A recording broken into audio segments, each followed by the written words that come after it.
no Evangelho de Jesus Cristo, conforme o relato de Lucas, capítulo 23. Lucas, capítulo 23.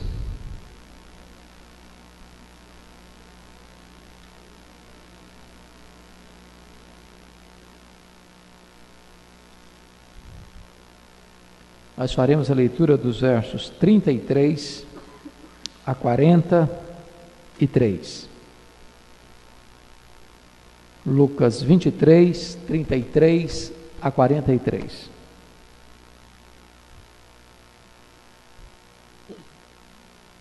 Quando chegaram ao lugar chamado Calvário, ali o crucificaram, bem como aos malfeitores, um à direita, outro à esquerda.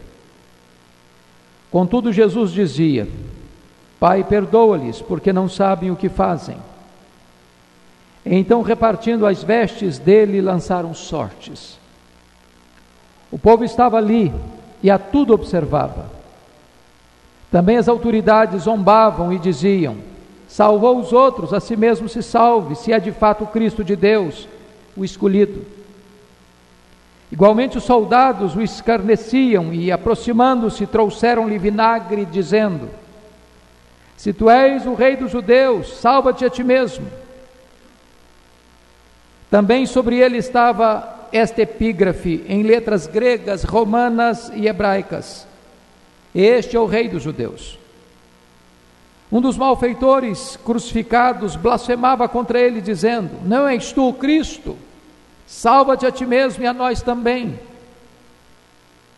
Respondendo-lhe, porém, o outro repreendeu, dizendo: nem ao menos temes a Deus, estando sob igual sentença? Nós, na verdade, com justiça, porque recebemos o castigo que os nossos atos merecem, mas este nenhum mal fez. E acrescentou: Jesus, lembra-te de mim quando vieres no teu reino. Jesus lhe respondeu: em verdade te digo que hoje estarás comigo no paraíso. Amém. Irmãos queridos, a festa da Páscoa havia chegado. E Jesus Cristo, sabendo que havia chegado a sua hora, decisivamente rumou para a cidade de Jerusalém. Ele já havia alertado os seus discípulos que ele seria entregue nas mãos dos homens, para ser preso, para ser crucificado e morto. Ao chegar em Jerusalém, a multidão recebe, o aplaude, e com palmas, e com folhas de palmeiras, saudavam com hosanas ao que estava vindo em nome do Senhor. A cidade de Jerusalém estava agitada, apinhada de gente, e Jesus Cristo ordena aos seus discípulos para prepararem para ele um local especial, para celebrar com eles a Páscoa. Jesus sabia o que estava acontecendo, era a grande hora traçada na eternidade, e ali no cenáculo, Jesus Cristo ministra como que sua aula da saudade, mostrando para os seus discípulos que os havia amado, e os havia amado até o fim. Ali mesmo Jesus Cristo se cinge com a toalha, pega uma bacia e lava os pés dos discípulos. Ali mesmo, Judas Iscariotes, movido pela ganância, dominado por Satanás, toma a decisão de, por dinheiro, entregar Jesus Cristo aos sumos sacerdotes. Ali mesmo Jesus Cristo ministra aos seus discípulos, falando de que ele iria para o Pai, mas enviaria o outro Consolador, não os deixaria órfãos, E Jesus então fala da casa do Pai, que havia preparado para eles um lugar, que Ele voltaria para eles, para que onde estivesse todos pudessem estar também, para ver e desfrutar da glória que sempre tivera com o Pai. Jesus ora pelos seus discípulos, intercede por eles, agradece ao Pai, porque nenhum deles pereceria, exceto o filho da perdição. E então, Jesus institui a ceia, pega o pão, dá graças, parte, diz: este pão é o meu corpo que é partido por vós, tomai e comei, fazei isto em memória de mim. Depois toma o cálice, diz: tomai e bebei dele todos, este é o cálice da nova aliança. E tendo cantado um hino, diz a Escritura que Jesus, naquela noite fatídica da quinta-feira, sai do cenáculo, lá do Monte Sião, atravessa o vale do Cedron, mergulha nas fraldas do Monte das Oliveiras, no jardim do Getsêmani, prensa de azeite, onde ele costumava orar com seus discípulos. E diz a Bíblia que ao chegar ali, diz para Pedro, Tiago e João: venham comigo. E para esses três, ele admite: a minha alma está profundamente triste até a morte, ficai e vigiai comigo. E diz a Bíblia que Jesus caminha um pouco adiante, e prostrado sobre o seu rosto, ele começa a orar. E Hebreus diz que ele orava com forte clamor e lágrimas, e a sua oração tinha um propósito específico: Pai, se possível, passe de mim este cálice. E ele se volta para os discípulos e eles ainda estão dormindo. E Jesus acorda Pedro, que prometera ir com ele para a prisão, se preciso para a morte, e pergunta: Pedro, porventura não pudeste vigiar nenhuma hora? Vigiai e orai, para que não entreis em tentação. O espírito está pronto, mas a carne é fraca. E Jesus voltou e prostrou-se de novo com o seu rosto em terra e orou com lágrimas, da mesma maneira: Pai, se possível, passe de mim este cálice, seja feita contudo a tua vontade. E volta para os seus discípulos, e eles ainda estão dormindo. E diz a Bíblia que Jesus volta com mais intensidade. Seu suor começa a se transformar em gotas de sangue. E ele clama e diz: Pai, se não é possível passar de mim este cálice em que eu beba, faça-se a tua vontade. E diz a Escritura que um anjo vem para confortá-lo, e ele se levanta daquela oração fortalecido, pronto para enfrentar aquele grande drama da redenção. Ele que se dispôs a beber sozinho e sorver cada gota daquele cálice da ira, que era a ira de Deus contra o meu pecado, contra o seu pecado. E ali na Getsêmani, Jesus Cristo não é preso, ele se entrega. E ele diz: eu estive tantas vezes entre vocês, vocês nunca me prenderam, porque não havia chegado a minha hora. Agora chegou a minha hora. E diz a Bíblia que Jesus é manietado, que Jesus é preso, que naquela noite Jesus é levado para o Sinédrio, e numa reunião ilegal, ilícita, porque o Sinédrio não poderia julgar um preso à noite, era norma do Sinédrio. E além de reunir-se ilegalmente aquela noite, o Sinédrio contrata testemunhas falsas para acusar a Jesus. E ali zombam de Jesus, e ali cospem no rosto de Jesus, e ali esbofeteiam Jesus, e na calada da noite eles constroem uma acusação leviana contra Jesus, mentirosa contra Jesus, acusando-o de blasfêmia. Naquela noite Jesus ficou preso ali no Sinédrio. Quando amanheceu o dia, nos albores daquela madrugada, o Sinédrio se reúne de novo, sabendo que não poderia prosperar com a acusação religiosa contra Jesus diante de Pilatos. resolvem reunir outra vez para traçarem uma nova forma de acusação, e acusam novamente Jesus de um outro crime, crime de rebelião, de sedição, pecado contra César. E então, bem de manhã, as autoridades do Sinédrio judaico levam Jesus a Pilatos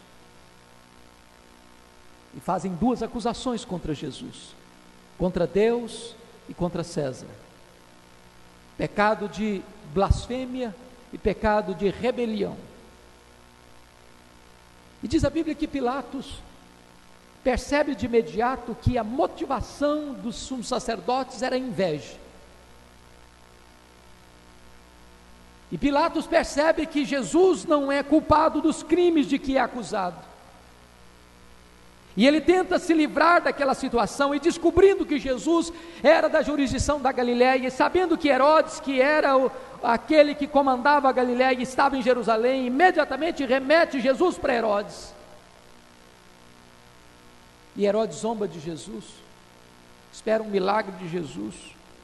Jesus não abre a boca, e Herodes devolve Jesus para Pilatos. Pilatos, desesperado, querendo se livrar de Jesus, querendo também agradar os judeus, respondeu: eu vou açoitá-lo, e depois de açoitá-lo, vou livrá-lo. Mas as autoridades judaicas, resolutas e decididas, diziam: crucificam, crucificam. Pilatos, mais aflito, ficou e propôs uma outra alternativa. É costume soltar um prisioneiro. Quem quereis que eu vos solte, o rei dos judeus ou Barrabás? Barrabás talvez seria o criminoso mais perigoso da época, um salteador. E os judeus gritaram: soltam-nos Barrabás e crucifiquem a Jesus.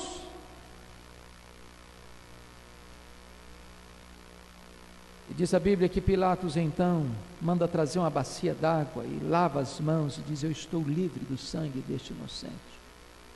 O entregou para ser crucificado.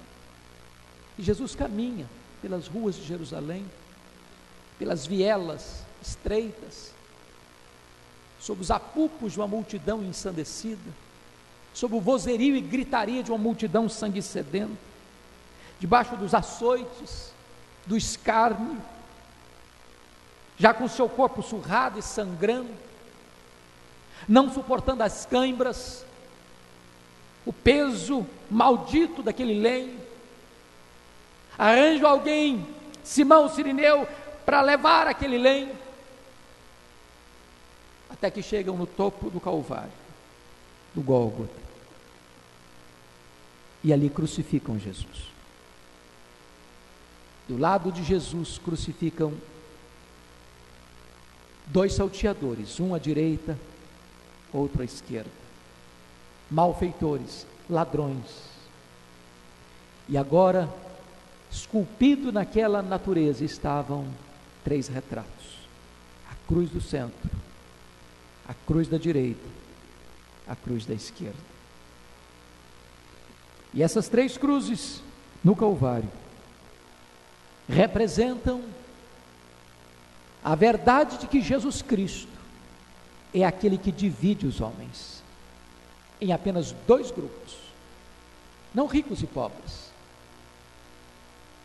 não capitalistas e socialistas, não ateus e religiosos, mas só há dois grupos aos olhos de Deus: os que estão salvos e os que estão perdidos, os que se arrependem e os que permanecem penitentes, os que na última hora têm um encontro com Cristo e são salvos, e aqueles que permanecem endurecidos e perecem eternamente.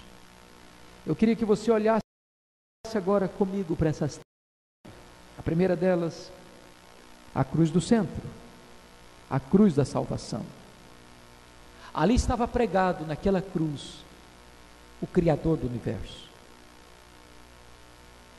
aquele que mediu os céus a palmos, aquele que mediu as águas dos mares na concha da sua mão, aquele que pesou o pó da terra em balança de precisão, aquele que espalhou as estrelas no firmamento, aquele que é o Rei da Glória, aquele que é o Senhor dos Senhores. Ele estava na cruz do centro, porque Ele estava ali para julgar a humanidade. Ele estava na cruz do centro, não por ser o maior pecador, porque pecado não tinha. Ele estava na cruz do centro, porque Ele assumiu o nosso lugar, como nosso substituto. E a Bíblia diz que Deus lançou sobre Ele a iniquidade de todos nós. Naquele momento Ele foi feito pecado por nós. Naquele momento Ele foi feito maldição por nós. Naquele momento não havia beleza nele. Naquele momento o próprio sol escondeu o rosto dele e houve trevas ao meio-dia. Naquele momento o Pai precisou desampará-lo, porque ele foi feito pecado, e Deus é santo, santo, santo, que não pode contemplar o mal.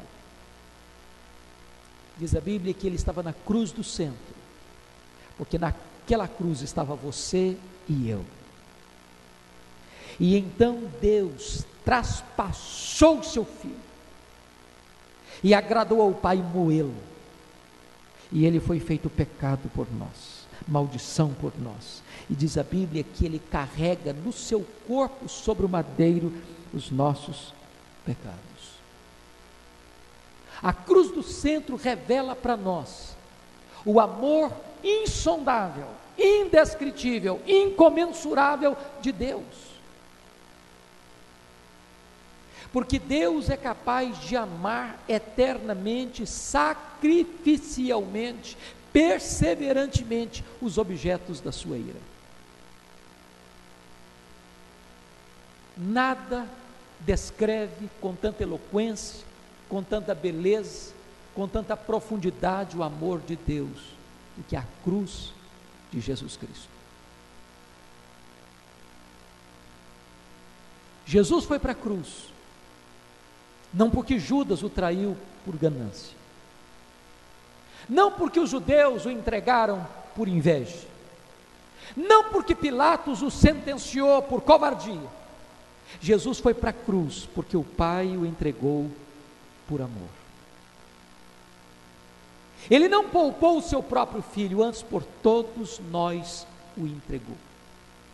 Lá 2000 anos, quando Abraão vai para o Monte Moriá, havia um cordeiro substituto para o seu filho.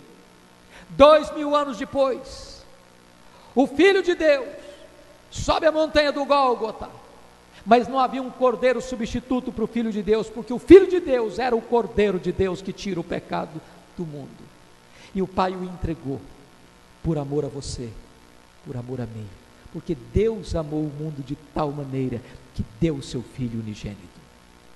Deus prova o seu amor por você, pelo fato de ter Cristo morrido por você, sendo eu, sendo nós ainda pecadores. Ele estava na cruz do centro, porque aquela cruz do centro era também o palco, não apenas do amor de Deus, mas da justiça de Deus, revelando o quanto Deus odeia o pecado, revelando o quanto o pecado é insulto a Deus, uma violação da justiça de Deus. E Deus, amados, não encontra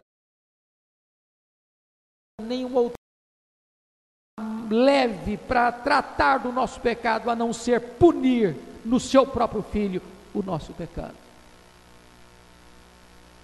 Aquela cruz era o palco onde a justiça de Deus e o amor de Deus, que parecem até contraditórios, se unem, e a paz e a justiça se beijam. Aquela cruz era esse palco bendito, onde o amor de Deus e a justiça de Deus se encontravam. Jesus está na cruz do centro, porque Ele voluntariamente se entregou. Jesus não foi para a cruz como um mártir, voluntariamente, para assumir o seu lugar, para estar no meu lugar, porque o bom pastor dá a vida pelas suas ovelhas. Mas preste atenção nisso, que estava ali crucificado, diz a Bíblia, 2 ladrões, ou dois malfeitores. E eu queria que você olhasse comigo agora a cruz da esquerda. Jesus Cristo foi crucificado às 9 horas da manhã. E quando você lê os evangelistas relatando essa cena, diz que logo que ele foi crucificado, o povo passava por ali, estava por ali, e os soldados zombavam, e os sacerdotes zombavam, e as pessoas escarneciam, e diziam: salvou os outros, a si mesmo não pode salvar. Se você é o amado de Deus, o escolhido de Deus, então desça dessa cruz, salva-te a ti mesmo. Outros diziam: desça dessa cruz, e nós creremos em ti. E diz Mateus, que também os dois ladrões zombavam de Jesus. Os dois zombavam de Jesus, escarneciam de Jesus, dizendo: salva-te a ti mesmo, e a nós também. E nós não sabemos quanto tempo durou toda essa zombaria, todo esse escárnio. Mas houve um momento em que aquele vozerio de escárnio foi interrompido, quando Jesus transforma aquele patíbulo de tortura num púlpito de proclamação, e lá da cruz ele brada em oração: Pai, perdoa-os, porque não sabem o que fazem.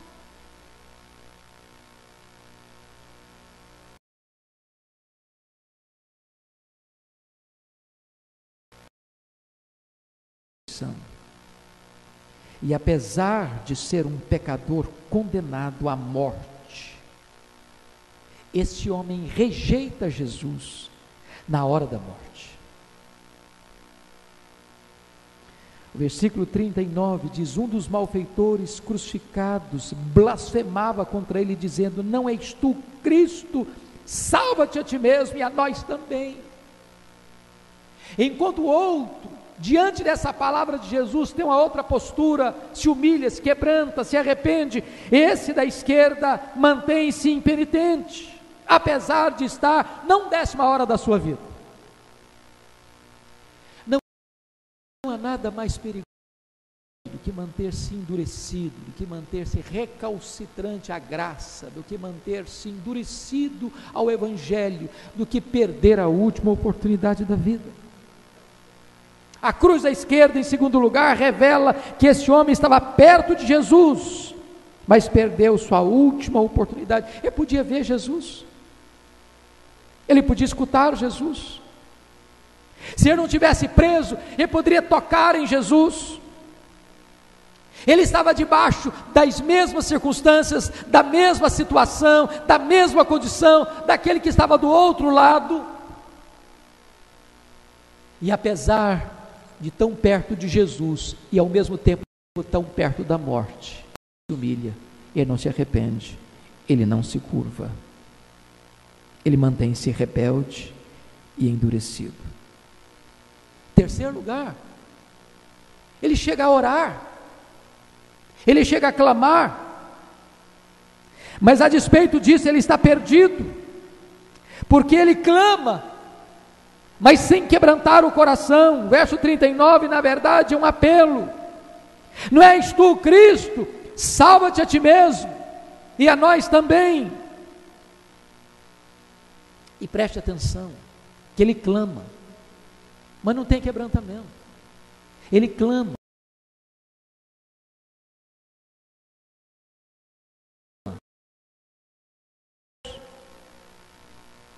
ele não se humilha, ele não se arrepende, ele não muda a sua conduta, ele não muda a sua disposição. E há quantas pessoas que, apesar de terem vivido a vida toda na transgressão, no pecado, na desobediência, à margem da vida, da santidade, da obediência, da pureza, chegam no momento final da vida, sabe que vão morrer, sabe que vão perecer, e a despeito de estarem na 11ª hora, ainda se mantêm rebeldes, ainda não se humilham, ainda não se quebrantam.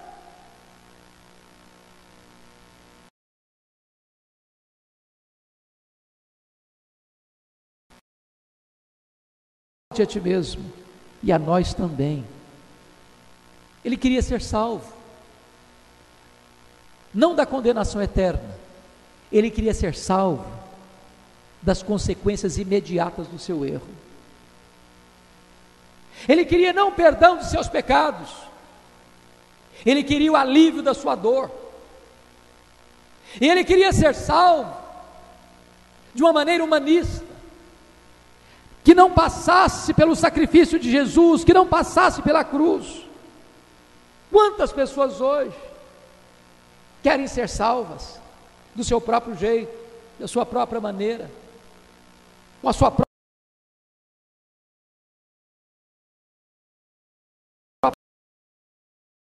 mesmo.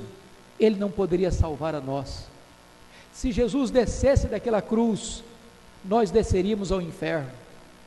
Se Jesus Cristo poupasse a si mesmo, nós não seríamos poupados, porque a única maneira de você ser salvo é pelo sacrifício de Cristo, é pela morte de Cristo, é pelo sangue vertido de Cristo naquela cruz do Calvário. Não há outro meio, não há outra forma. Você não é salvo pelo seu merecimento, você não é salvo nem pelo exemplo de Cristo, nem pelos ensinos de Cristo, nem pelos milagres de Cristo. Você é salvo pela morte de Cristo. Não há outro caminho, não há outra maneira de você ser salvo a não ser pela morte de Cristo. Portanto, quando ele pede uma outra forma de salvação, diferente daquela única que Deus estabeleceu. Por isso, esse homem chega ao final da vida e perece eternamente, porque a despeito de estar condenado, ele não se arrepende. A despeito de estar perto de Jesus, ele não se arrepende. A despeito de clamar a Jesus, ele não se arrepende. A despeito de Deus estabelecer um caminho para a salvação, ele rejeita esse caminho e perece eternamente. Por isso eu queria que você olhasse agora comigo esta cruz da direita.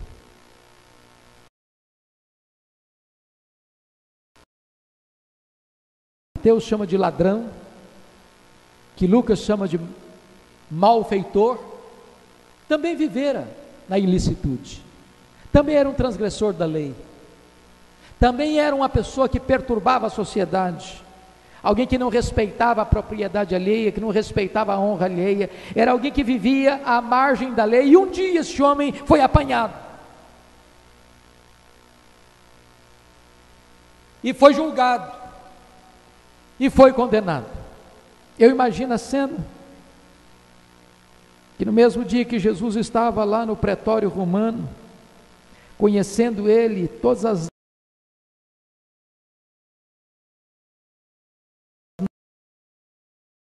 esperança no coração dele, quem vai ser o prisioneiro que vai ser solto hoje? Talvez ele pensou, quem sabe seja eu, quem sabe seja eu, quem sabe seja eu. Quando de repente, pelos corredores daquela prisão, a notícia começa a se espalhar, Barrabás foi escolhido, Barrabás foi escolhido, Barrabás foi escolhido, e morre na alma dele a última lâmpada de esperança. Ele sabe que vai ser morto, ele sabe que vai caminhar pelas ruas de Jerusalém, sob os apupos, as vaias de uma multidão, ele sabe que vai sofrer,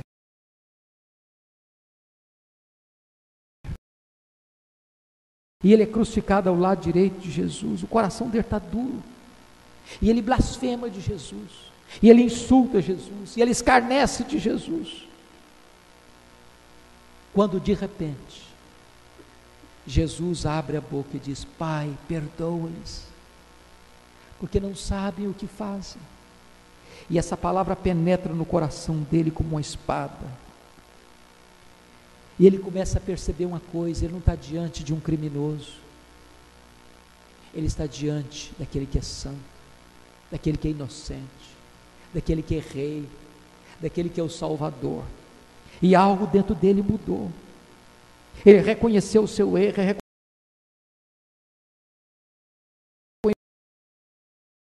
importantíssimo na vida dele, e por isso esse homem representa todos aqueles que culpados, pecadores, que merecem o juízo de Deus, que estão condenados à morte, ainda têm uma chance de serem salvos.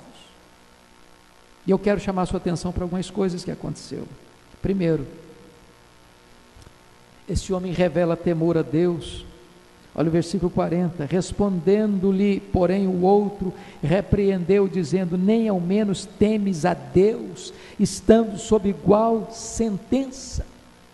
A primeira coisa que acontece numa pessoa salva é que ela tem temor. Temor.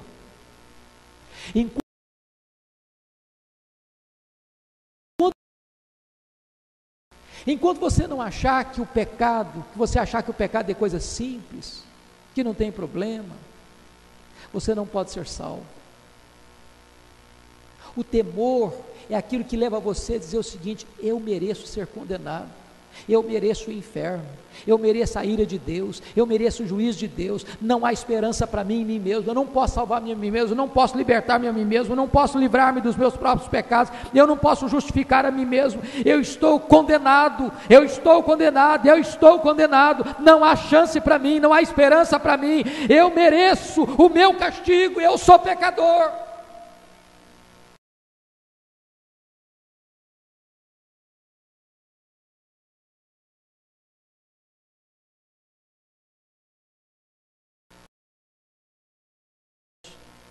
Quer dizer para você que daqui a pouquinho você vai estar diante do tribunal de Deus.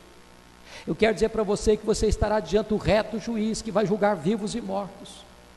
Eu quero dizer para você que naquele dia você não tem escapatória, se você não se arrepender, se você não crer, se você não entregar sua vida ao Senhor Jesus, não há esperança para você, sua religião não pode salvar você, os seus méritos não podem salvar você, os seus predicados morais não podem salvar você, as suas obras não podem salvar você, a sua igreja não pode salvar você, a sua família não pode salvar você, ninguém pode salvar você, você precisa temer.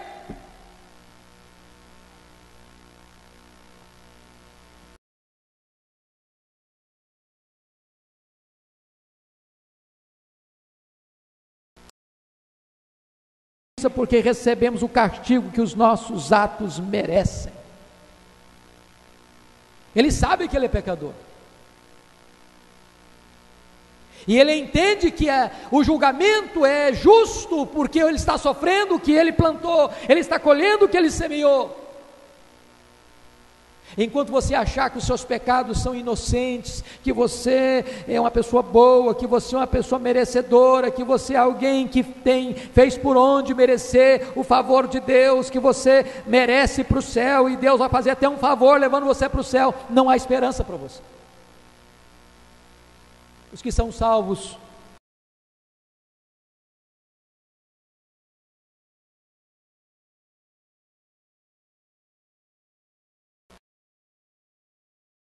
com pensamentos impuros. Mas em terceiro lugar, esse homem toma outra atitude, ele reconhece também, veja comigo, versículo 41, ele reconhece que Jesus Cristo é inocente. Mas este, versículo 41, mas este nenhum mal fez. O que significa isso? Significa o entendimento que Jesus Cristo estava naquela cruz, não pelos seus pecados, mas pelos nossos pecados, que Ele é o Cordeiro Imaculado de Deus, o Cordeiro Santo de Deus, e que Ele só foi para aquela cruz, porque o seu pecado, o meu pecado, nosso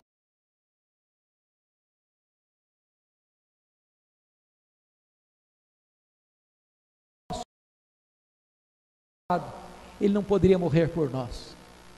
Se Ele morresse pelos seus próprios pecados, Ele não poderia ser o nosso substituto, o nosso Redentor, o nosso Salvador.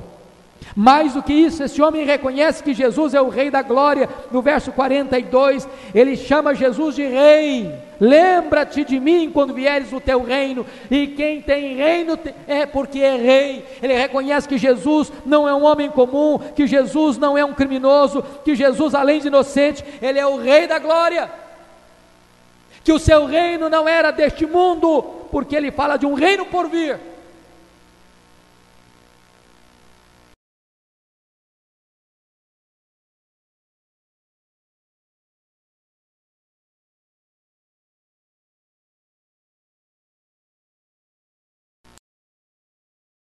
Lembra-te de mim quando vieres no teu reino. Esse homem estava condenado, esse homem estava no final da vida. Esse homem aproveita a última oportunidade que lhe é dada, e esse homem é salvo. Quando Jesus Cristo diz: em verdade te digo que hoje estarás comigo no paraíso. E 3 verdades são ressaltadas aqui. Primeiro, a salvação não pode ser pelas obras, porque se o critério de salvação fosse pelas obras, esse homem jamais seria salvo. Ele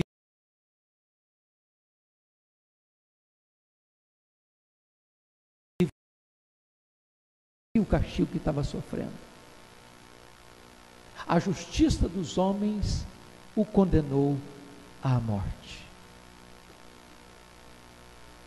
Apesar dos seus crimes, apesar da sua transgressão, esse homem foi salvo, porque o critério da salvação não é o merecimento, não são as obras, é a graça de Deus.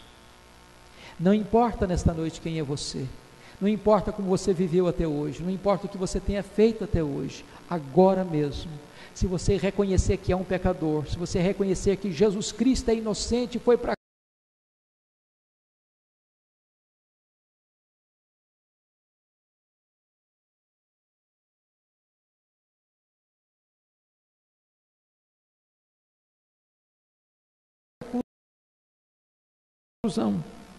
a salvação oferecida por Jesus é imediata. Versículo 43 diz: em verdade te digo que hoje estarás comigo no paraíso. Não é no final da vida, não fala aqui de que esse homem teria que ir para um purgatório, sofrer, para depois se purgar e então entrar no céu. Não fala aqui de um processo de gerações e gerações, de reencarnações múltiplas, até que ele se purificasse para entrar numa bem-aventurança eterna. Jesus Cristo diz: hoje,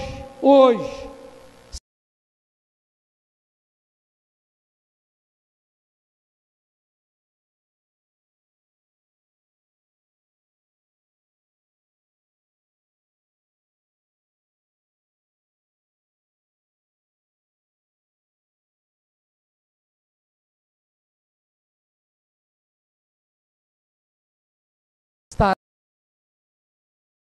hoje com o seu nome escrito no livro da vida. Você pode sair daqui hoje com o selo do Espírito Santo na sua vida. Você pode sair daqui hoje como membro da família de Deus. Você pode sair daqui hoje verdadeiramente salvo, porque a salvação é imediata para todo aquele que crê. Finalmente, esse texto revela para nós que salvação, muito mais do que um prolongamento infinito de tempo, é uma qualidade gloriosa de convivência com Jesus. Em verdade, te digo que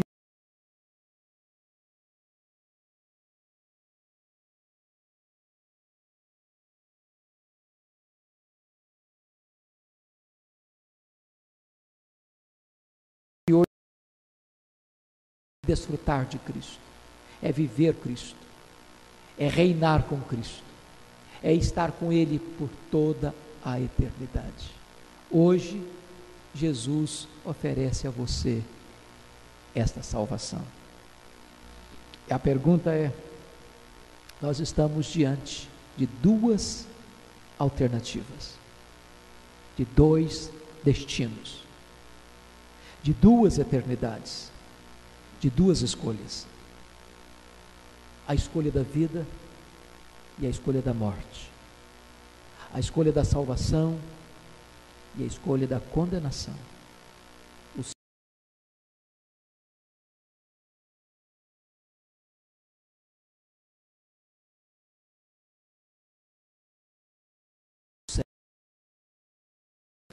e a morte. Escolha a vida para que você viva. Jesus Cristo oferece para você hoje a vida eterna. E é mais tarde do que você imagina. Eu não sei se você terá outra chance, outra oportunidade, como aquele ladrão que se arrependeu. Hoje também você pode se arrepender e receber dele a salvação eterna. Curva sua fronte, vamos orar.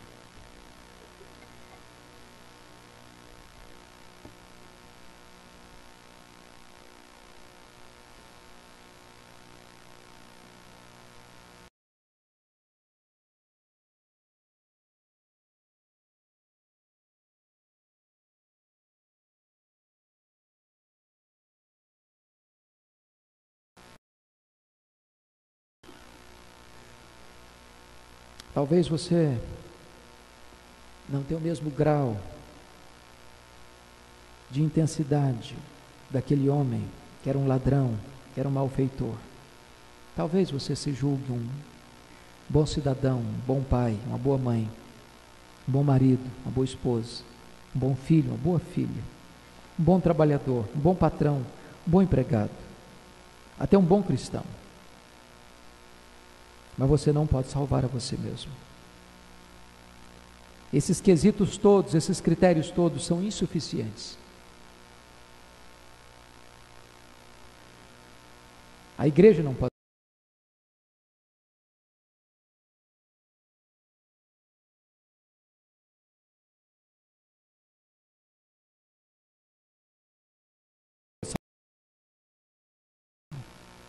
porque o salário do pecado é a morte. Hoje Jesus está aqui. E Ele é o único que pode salvar.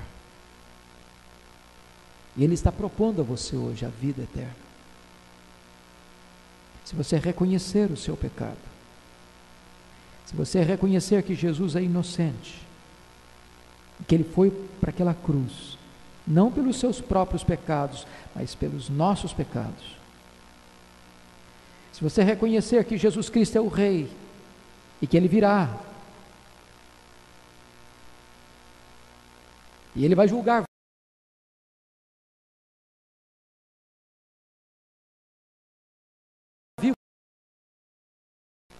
para perdoar os seus pecados, para lavar você com seu sangue, para dar a você a alegria e a garantia da vida eterna.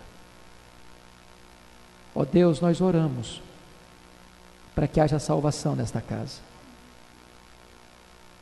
Só Tu conheces os corações e só Tu sabes aqui dentro deste santuário aqueles que já estão salvos e aqueles que ainda não estão salvos. E se porventura, Deus, aqueles que ainda não estão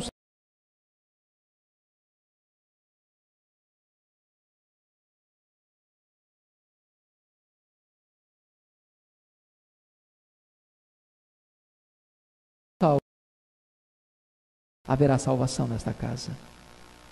Porque a Tua palavra diz que todo aquele que vem ao Senhor Jesus Cristo, Ele não lança fora. Bendito é o Teu nome. A Tua palavra diz que Jesus Cristo não rejeita o coração quebrantado.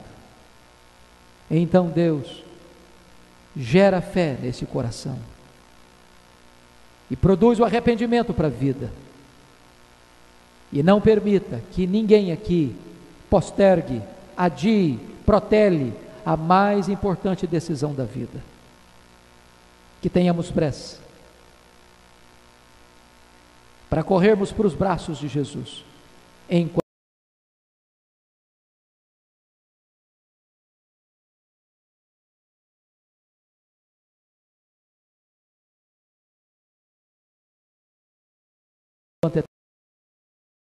Jesus, que a despeito de saber que estava na 10ª hora, não se humilhou, que apesar de estar perto de Jesus, não se quebrantou, que a despeito de clamar a Jesus, não se arrependeu.